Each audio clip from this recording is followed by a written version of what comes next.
দেশের এই সূচনা লগ্নে আপনার মোটিভেশন পরিবর্তন করতে হবে। আপনার সচেতনতা অ্যাওয়ারনেসকে জাগ্রত করতে হবে। আপনাকে আপনার অধিকার আদায় করে নিতে হবে। কেউ যদি কোনো দুর্বৃত্ত বা কোনো আমলা, কোনো ঘুষখোর যদি আপনার কাছে টাকা চায়, কানের নিচে একটা থাপ্পড় লাগাই দেবেন।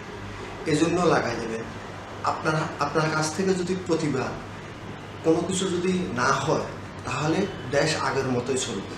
দেশকে পরিবর্তন করতে হবে। এই যে চাকরির বাজারে এত অস্থিরতা, যোগ্যতা থাকা সত্ত্বেও এই ঘুষখোরদের জন্য চাকরি হয় না। এই ঘুষ বাণিজ্যকে আমরা বন্ধ করতে হবে।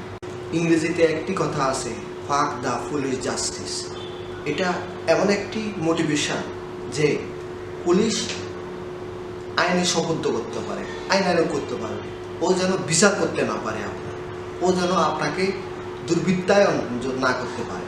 পুলিশ অবশ্যই আসামিকে ধরবে, তার বিচার, তার রুলস অফ ল, তার সব কিছু আদালতে করবে। আদালত যে প্রসিডিউর, সেই প্রসিডিউর আদালতে মেনটেন করবে। যার কাজ সে করবে, তবে কাজগুলো যেন সুচারুভাবে সম্পন্ন হয়। এজন্য আপনার যে অধিকার আদায়ের এটাই উপযুক্ত সময়। সরকারি আমলা, রাজনৈতিক সামসারা আমাদের হাতকে বেঁধে রেখেছিল। আমাদের কাছে যোগ্যতা থাকা সত্ত্বেও আমরা আমাদের কাজ সুচারুভাবে সম্পন্ন করতে পারতাম না। আমাদের কথা বলার অধিকার ছিল না। এই স্বৈরাচার হাসিনা সরকারের পতনের মাধ্যমে আমরা সবাই এগিয়ে যাব।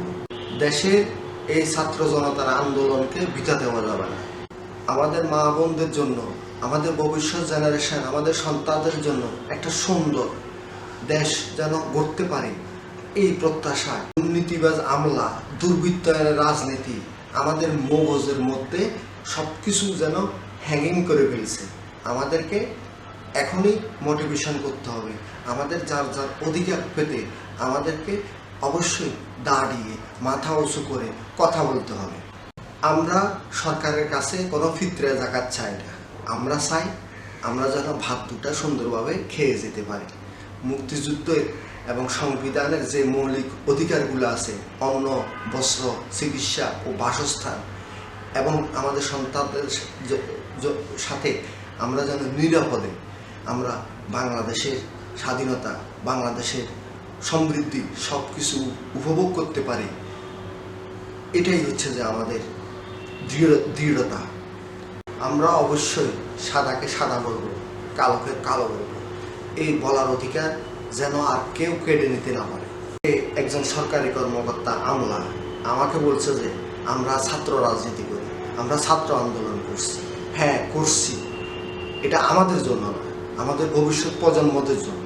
এই দেশকে সুরক্ষা করতে হবে এসব ঘুষখোর, দুর্নীতিবাজ, দুর্বৃত্তায়নের রাজনীতি থেকে। আমাদের পারিবারিক শিক্ষা, আমাদের ধর্মীয় শিক্ষায় আমরা শিক্ষিত আছি। আমরা কখনো কারো সাথে বেয়াদবি করি না, আমরা কখনো কারো সাথে বেয়াদবি করব না। আমরা সবাইকে সম্মান জানাই। এই যে রিক্সাওয়ালা থেকে শুরু করে আপনার সবাইকে আমরা সম্মান করি, সবার সাথে ভালো ব্যবহার করি। ধর্ম ও দেশপ্রেম মানুষের সাথে বেইমানি করে না। দেশ হচ্ছে যে মহান। মানুষের বেঁচে থাকার জন্য দুইটা জিনিস প্রয়োজন, একটা হচ্ছে যে অক্সিজেন, আর একটা হচ্ছে যে তার নিজের মোটিভেশন।